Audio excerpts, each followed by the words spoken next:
છે, સુખ દુઃખની કલ્પના મનમાં કરે છે. મન માને તો સુખ અને મન માને તો દુઃખ છે. પછી પ્રભુએ ઉદ્ધવને પ્રાણાયામ, પ્રતિલંબ ને ઉત્પત્તિ સ્થિતિની બધી પ્રક્રિયાઓ સમજાવે છે. ઉદ્ધવને સાવધાન કરે છે કે સત્સંગ કદાચ ન થાય, સત્સંગ કદાચ ન થાય, પણ કદી કુસંગ કરતો નહીં.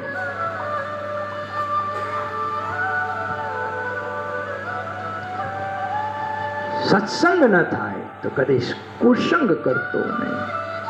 અતિ કામીનો સંગ કદી કરતો નહીં.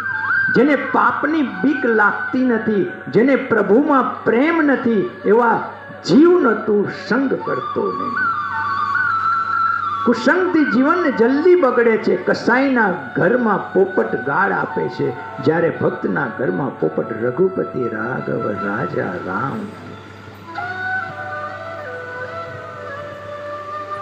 માટે જ તમારા કરતા જ્ઞાનમાં, વૈરાગ્યમાં, ભક્તિમાં જે આગળ વધ્યા છે ને, જ્ઞાનમાં, ભક્તિમાં, વૈરાગ્યમાં જે આગળ વધ્યા છે, એવા મહાપુરુષોનું સ્મરણ કરો. એવા મહાપુરુષોને આંખમાં રાખો, મનમાં રાખો.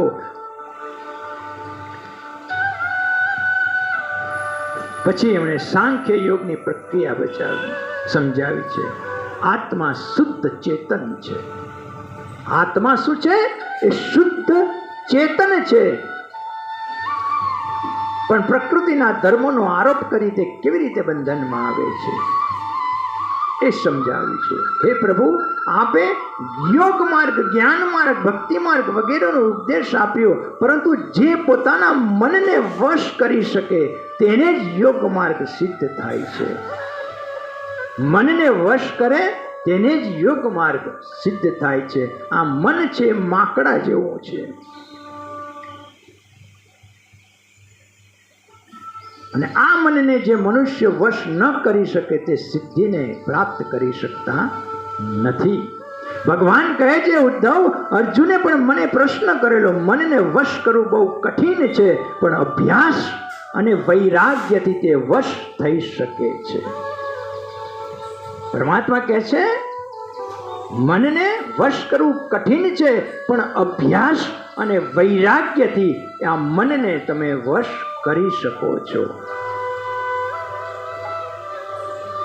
એનાથી પણ સહેલો માર્ગ છે ભક્તિ માર્ગ. ભક્તિ માર્ગમાં ચાલીને પણ મનને તમે વશ કરી શકો છો.